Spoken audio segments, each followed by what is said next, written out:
হরি ওং নমঃ শিবায়। হরি ওং নমঃ শিবায়। ওং শ্রী মহাকাল রুদ্রদেবায় নমঃ।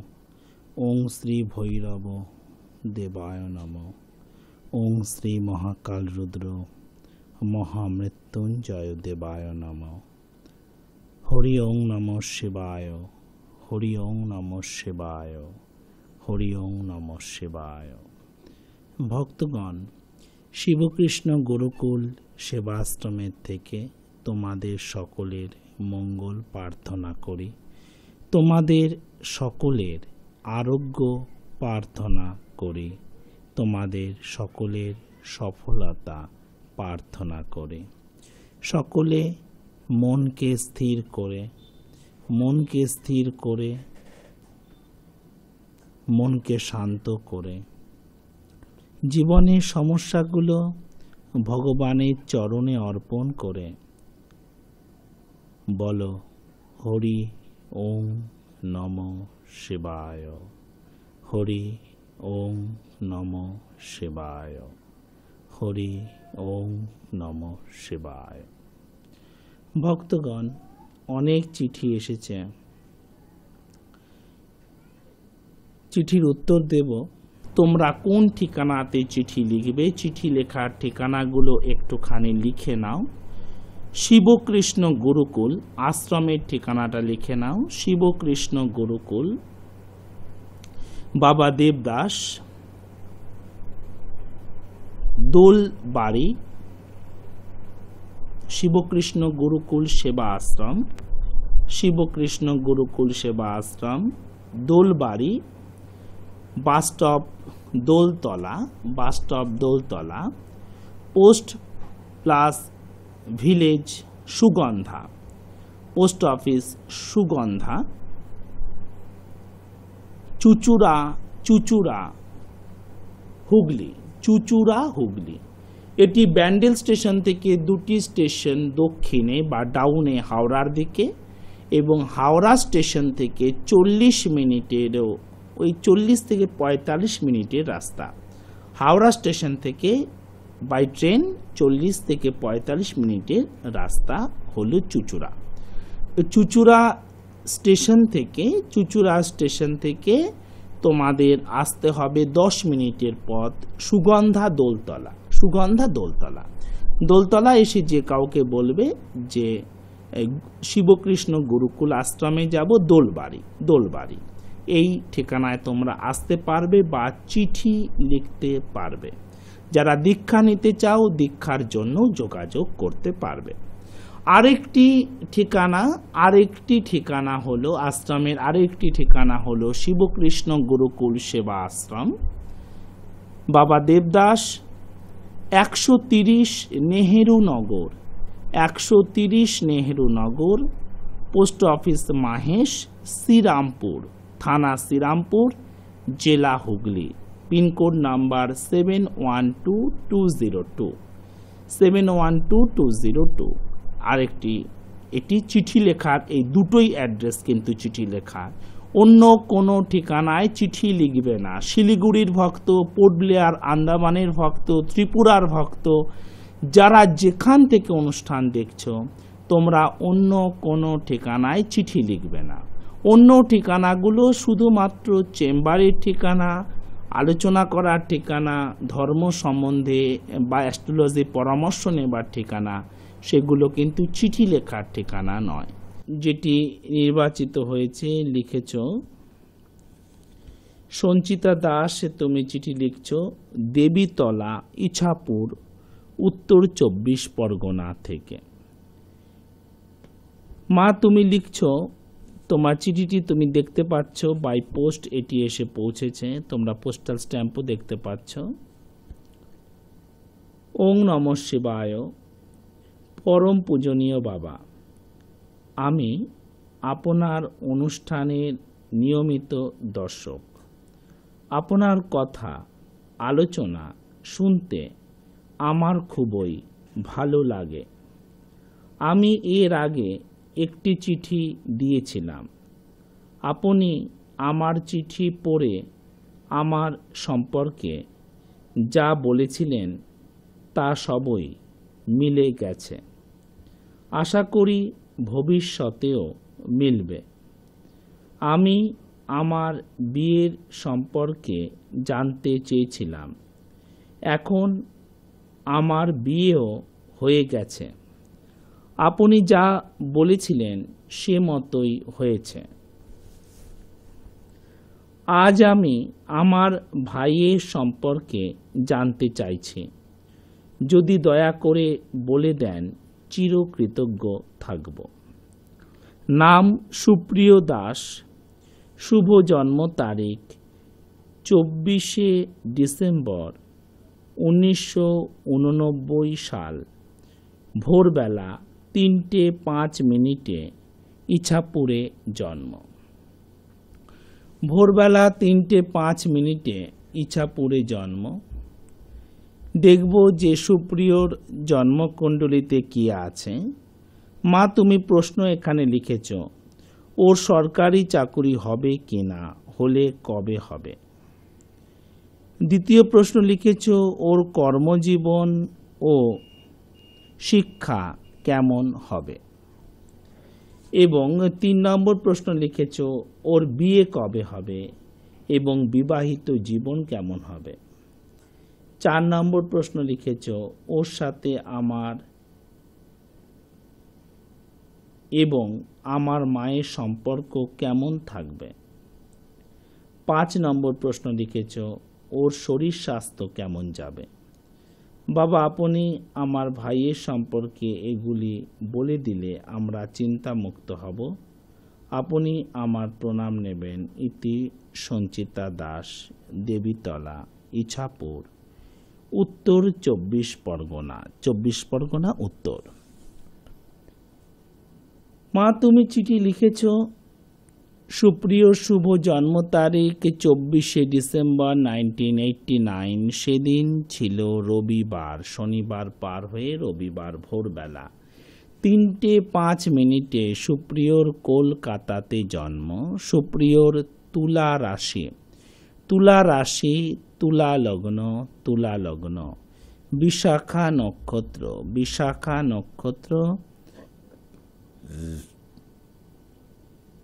এবং কৃষ্ণপক্ষের দ্বাদশী তিথিতে জন্ম। স্বর্ণপায়া, শূদ্রবর্ণ, দেবারিগণ বা রাক্ষসগণ। সুপ্রিয়র জন্মকুণ্ডলিতে যে গ্রহ অবস্থান আছে তা হলো এই রকম। মেষ রাশিতে কোনো গ্রহ নেই, বৃষ রাশিতে কোনো গ্রহ নেই, মিথুনে আছে বৃহস্পতি, কর্কটে আছে কেতু, সিংহ রাশিতে কোনো গ্রহ নেই, কন্যা রাশিতে কোনো গ্রহ নেই। লগ্ন এবং চন্দ্র আছে তুলা রাশিতে, বৃশ্চিক রাশিতে আছে মঙ্গল, ধনু রাশিতে আছে রবি বুধ শনি এবং মকরে আছে শুক্র রাহু। তাহলে যে গ্রহ অবস্থান আছে সেটা হলো এরকম। মা, তোমার যে প্রশ্নগুলো রয়েছে আমি সে সম্পর্কে বলবো। তাহলে তোমার প্রথম প্রশ্নই হলো যে ওর সরকারি চাকরি হবে কি না। তারপরে শিক্ষা সম্পর্কে জানতে চেয়েছো, মা সম্পর্কে জানতে চেয়েছো, মায়ের সাথে এবং তোমার সাথে সম্পর্ক কেমন থাকবে। ভক্তগণ, মায়ের সাথে সম্পর্ক, মা, শাশুড়ি মা, এদের সাথে বা মাতৃস্থানীয়া যে কারোর সাথে সম্পর্কের জন্য দেখতে হয় হচ্ছে চন্দ্রকে। এখানে লগ্ন চাঁদা আছে, লগ্নে চন্দ্র আছে, এটা চন্দ্রের খুবই একটা শুভ অবস্থান। আর দেখতে হয় চতুর্থ ঘরকে, 1, 2, 3, 4। এই চতুর্থ ঘরটা হলো মায়ের স্থান। এই চতুর্থ ঘরটা হলো মায়ের স্থান এবং শিক্ষাস্থানও বটে। তো চতুর্থ ঘরে শুক্র আছে, এখানে শুক্র আছে চতুর্থ ঘরে, লগ্নপতি শুক্র আছে চতুর্থ ঘরে। শুক্র খুব ভালো আছে। আগে জেনে নাও যে কোন কোন গ্রহগুলো ভালো অবস্থায় আছে। কেতু ভালো আছে, শুক্র ভালো আছে, চন্দ্র ভালো আছে, মঙ্গল ভালো আছে। তো চতুর্থে রাহু আছে। এই চতুর্থে রাহু থাকার জন্য কি হচ্ছে, মায়ের স্বাস্থ্য রুগ্না হবে, মা দীর্ঘজীবী হবেন, বাবার থেকেও মা বেশি দিন বাঁচবেন। যেহেতু এখানে চতুর্থে রাহু আছে, তো বাবার থেকেও মা বেশি দিন বাঁচবেন, কিন্তু মা রুগ্না হবে। শুক্র আছে চতুর্থে, এখানে শুক্র আছে চতুর্থে, তাই চতুর্থে শুক্র থাকার জন্য শুক্র থাকার জন্য শিক্ষা হবে। কি ভালো হবে? ওর জন্য MCA ভালো হবে, MCA করলে ভালো হবে, BE ইঞ্জিনিয়ারিং করলে ভালো হবে, BE ইঞ্জিনিয়ারিং করলে ভালো হবে, হোটেল ম্যানেজমেন্ট করলে ভালো হবে, হোটেল ম্যানেজমেন্ট করলে ভালো হবে, MCA শুভ হবে, MCA করলে শুভ হবে। BBA করা যেতে পারে, BBA করা যেতে পারে। এগুলো ওর জন্য শুভ এডুকেশন লাইন। শুক্র এখানে ভালো অবস্থায় আছে, লগ্নপতি শুক্র আছে চতুর্থে। আর ভাগ্যস্থানে আছে বৃহস্পতি। বৃহস্পতি খুব শুভ আছে।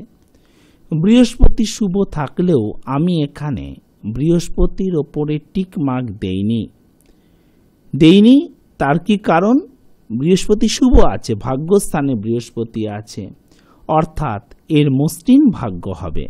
ভাগ্য কেমন হবে? ভাগ্য মসৃণ হবে। কিন্তু বৃহস্পতির উল্টো দিকে বুধ বসে আছে, সে বিষয়ে পরে আসি। আগে বলি মায়ের সাথে বিষয়। তো মায়ের সাথে এখানে 29 বছর বয়স পর্যন্ত খুবই সুসম্পর্ক থাকবে মায়ের সাথে। এবং মায়ের সাথে সম্পর্ক 34 বছর 3 মাসের পর থেকে অবনতি হতে পারে। 34 বছর 3 মাসের পর থেকে অবনতি হতে পারে। এখানে চতুর্থে রাহু রয়ে গেছে। এবং তুমি জিজ্ঞেস করেছো তোমার সাথে সম্পর্ক, ভাই বোনের সাথে সম্পর্ক দেখতে হয় মঙ্গল থেকে। মঙ্গল এখানে খুব শুভ আছে। আর দেখতে হয় 3 নম্বর ঘর থেকে। এখানে 3 নম্বর ঘরে আছে রবি বুধ ভালো আছে, বুধাদিত্য যোগ, শুভ যোগ। এখানে লিখে নাও তো শুভ যোগটা, বুধাদিত্য যোগ আছে, শুভ যোগ।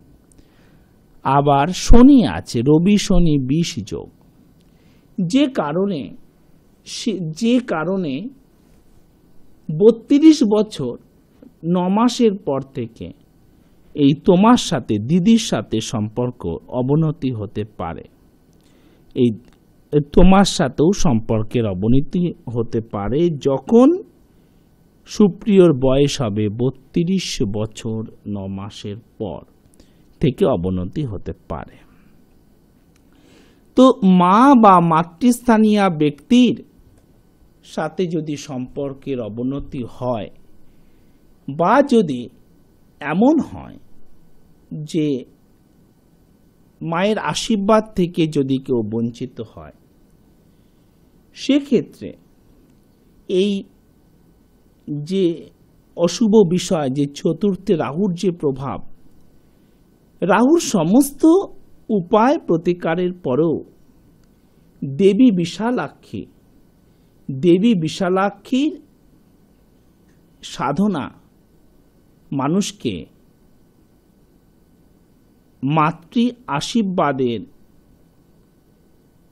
মানুষের মাতৃ আশীর্বাদের পরিপূরক হতে পারে। দেবী বিশালাক্ষী মাতৃভাগ্যকে সৌভাগ্যময় করতে পারে, মাতৃভাগ্যকে মসৃণ করতে পারেন, সুন্দর করতে পারেন। এই তন্ত্রচূড়ামণিতে বলেছে, তন্ত্রচূড়ামণি বলে একটি গ্রন্থ আছে, সেই তন্ত্রচূড়ামণি গ্রন্থে বলছেন, বারাণস্যাং বিশালাক্ষী দেবতা কাল ভৈরব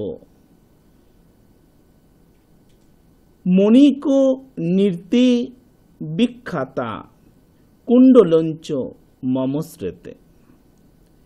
কাশীতে বিশ্বেশ্বরের মাহাত্ম্যই বেশি এবং দেবী হলেন বিশালাক্ষী। অন্যান্য শক্তিপীঠের মতো দেবী প্রধান হিসেবে এখানে পূজিত হন না, এখানে প্রধান হিসেবে পূজিত হন ভৈরব। যেমন দেওঘরে ভৈরব হলেন বৈদ্যনাথ, যেমন দেওঘরে প্রধান হলেন বৈদ্যনাথ। অন্যান্য শক্তিপীঠে যেরকম কালীঘাট এবং কামাখ্যায় দেবী প্রধান হিসেবে পূজিত হন, নকুলেশ বা উমানন্দ নন। নকুলেশ বা উমানন্দ সেখানে প্রধান হিসেবে পূজিত হন না। তো বিশালাক্ষী সম্পর্কে তোমায় জানতে হবে। বারাণসীতে দেবীর কুণ্ডল যেখানে পড়েছিল সেই স্থান বর্তমানে মণিকর্ণিকার ঘাট নামে সবাই জানে।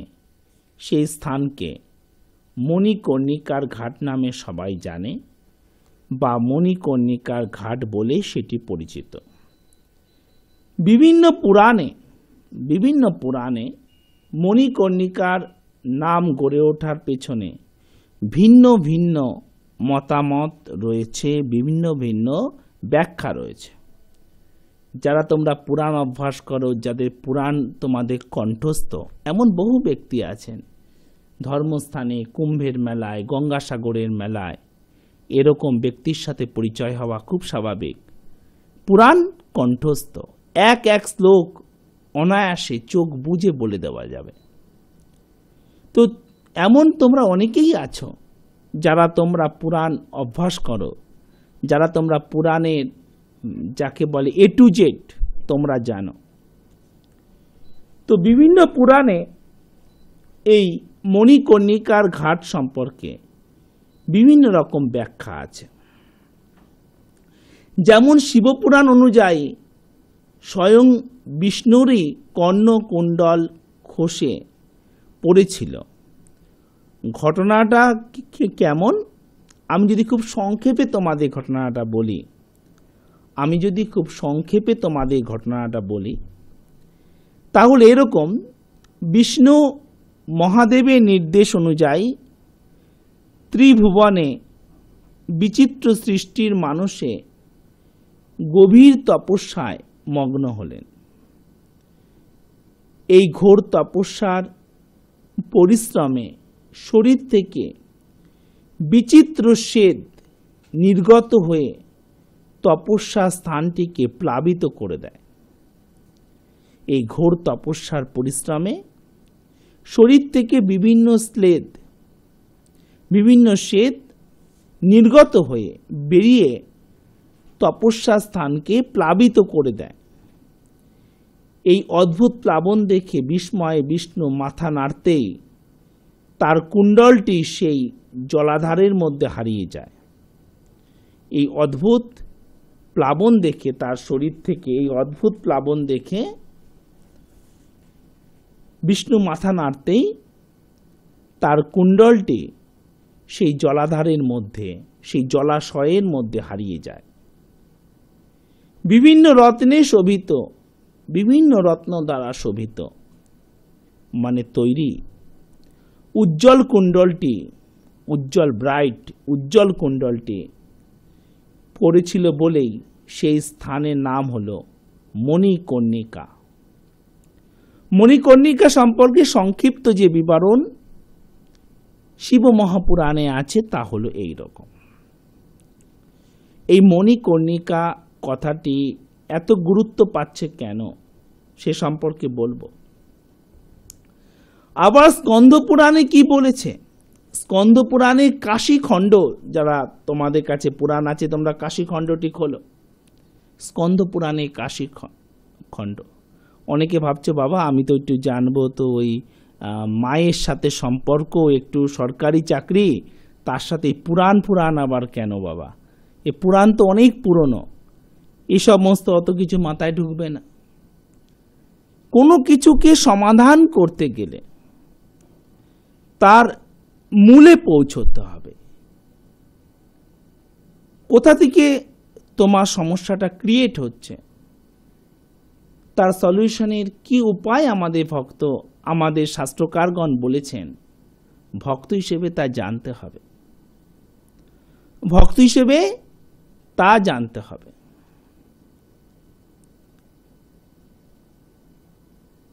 তোমরা যে সর্দি কাশি হলে যে তুলসীর ব্যবহার করো, সেটিও কিন্তু আমাদের এই পুরাণেই বলা রয়েছে।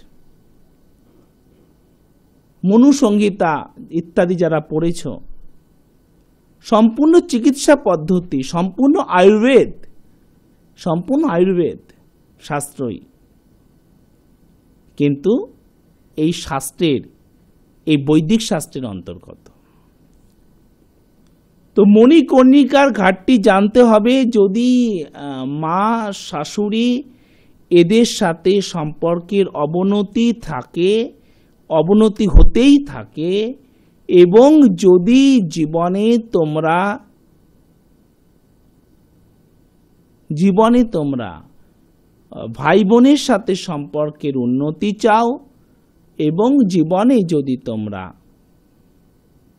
আর্থিক সমৃদ্ধি চাও, তো এই মণিকর্ণিকার বিষয়টি জানতে হবে। দেবী বিশালাক্ষীর সাধনাকে জানতে হবে। স্কন্দ পুরাণে বলেছে, স্কন্দ পুরাণের কাশীখণ্ড খোলো, সেখানে বলেছে বিষ্ণু মহাতপস্যার শেষে নিজ চক্র দিয়ে একটি পদ্মাকর সৃষ্টি করেন এবং নিজের অঙ্গের শ্বেত দিয়ে তা পূর্ণ করেন।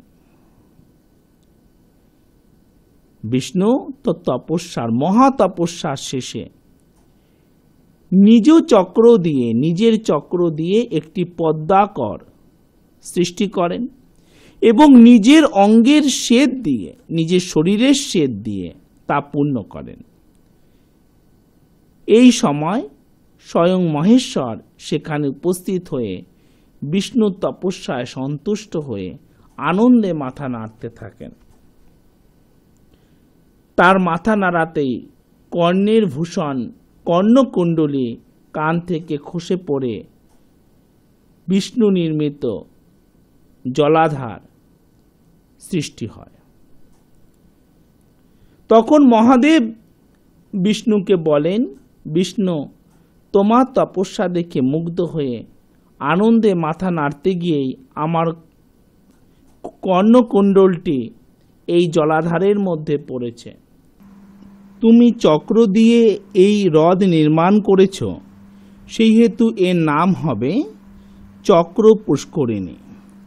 আর আমার কুণ্ডল এই পদ্মাকরের মধ্যে পতিত আছে বলে আজ থেকে এর নাম হবে মণিকর্ণিকা। মণিকর্ণিকা ঘাট সম্পর্কে বা মণিকর্ণিকা হ্রদ সম্পর্কে আরও অনেক কাহিনী রয়েছে।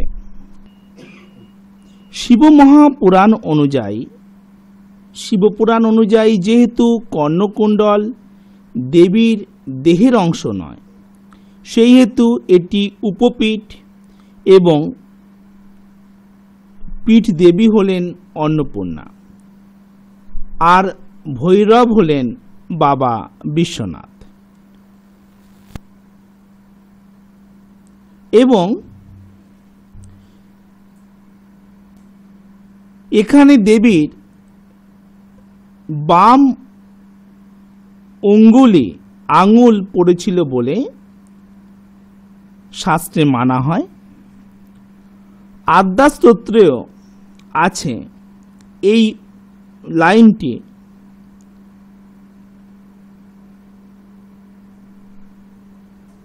বারাণস্য মন্যপূর্ণা গয়াক্ষেত্র গয়েশ্বরী। তো এই যে মণিকর্ণিকা, যেখানে মহাদেবের কুণ্ডল এখানে পতিত আছে বলে মানা হয়, তো সেক্ষেত্রে যেহেতু এই মণিকর্ণিকা ঘাটে এখানে মহাদেবের কুণ্ডল পতিত আছে বলে মানা হয়, স্কন্দ পুরাণের মধ্যে দেবপুত্র কার্তিক, স্কন্দ পুরাণে দেবপুত্র কার্তিক অগস্ত্য মুনিকে এই দেবীপীঠে বর্ণনা করে বলেছেন, বারাণসীতে দেবী বিশালক্ষী জাগ্রতা এবং ভাদ্র মাসের কৃষ্ণ তৃতীয়াতে, ভাদ্র মাসের কৃষ্ণা তৃতীয়াতে উপবাস করে এই দেবীর পূজা করলে দেবী তুষ্টা হন। এই দেবীর পূজা করলে দেবী তুষ্টা হন। কাশীবাসের যথার্থ ফল পেতে হলে সারাদিন উপবাস এবং রাত্রি জাগরণ করে পরদিন 10 জন কুমারীকে ভোজন করানো উচিত। এবং আরও বলা হয়, দেবীকে অল্প কিছু দান করলেই দেবী অনন্ত ফল দান করেন। দেবীর গাত্রবর্ণ সোনার মতো উজ্জ্বল এবং তিনি দ্বিভুজা, তার দুটো হাত, এক হাতে খড়গ এবং অপর হাতে ধারণ করে আছেন তিনি ঢাল। তিনি ঢাল ধারণ করে আছেন। লাল বস্ত্র তিনি পরিহিতা বা লাল কাপড় তিনি পরে আছেন। গলায় আছে মুন্ডমালা, গলায় আছে মুন্ডমালা। মহাদেবের ওপর দণ্ডায়মান, মহাদেবের ওপর দণ্ডায়মান। তিনি মাতৃভাগ্যকে সুখকর করে থাকেন। তিনি মাতৃভাগ্যকে সুখকর করে থাকেন। তিনি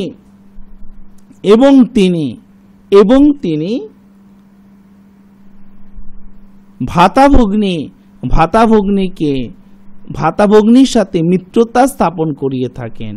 তিনি ভাতাভগ্নির সাথে মিত্রতা স্থাপন করে থাকেন।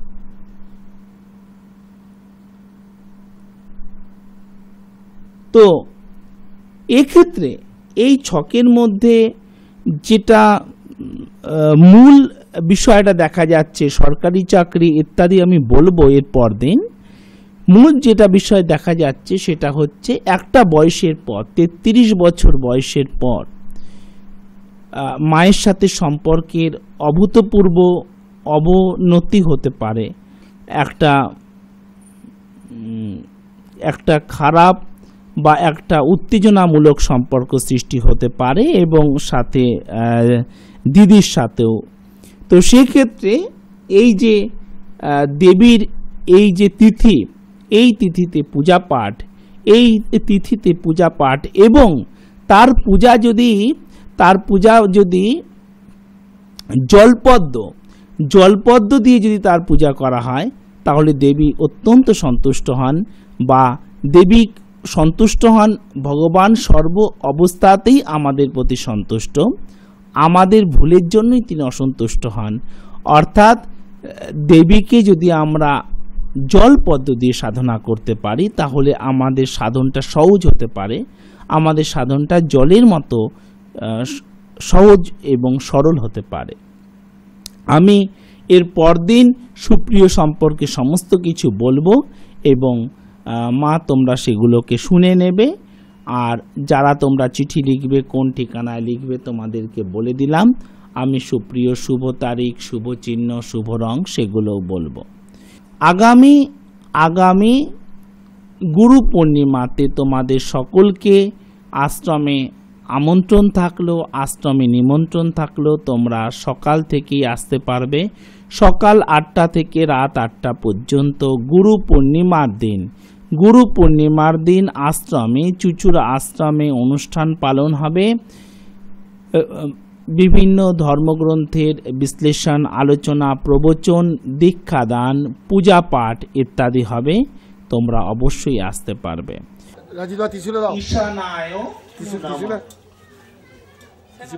ওম ঈশানায় নমঃ। 4 প্রহরে ভগবান শিবের পূজা হয়। 4 প্রহরে অভিষেক করাতে হবে। আমাদের জীবনে কটা প্রহর জানো?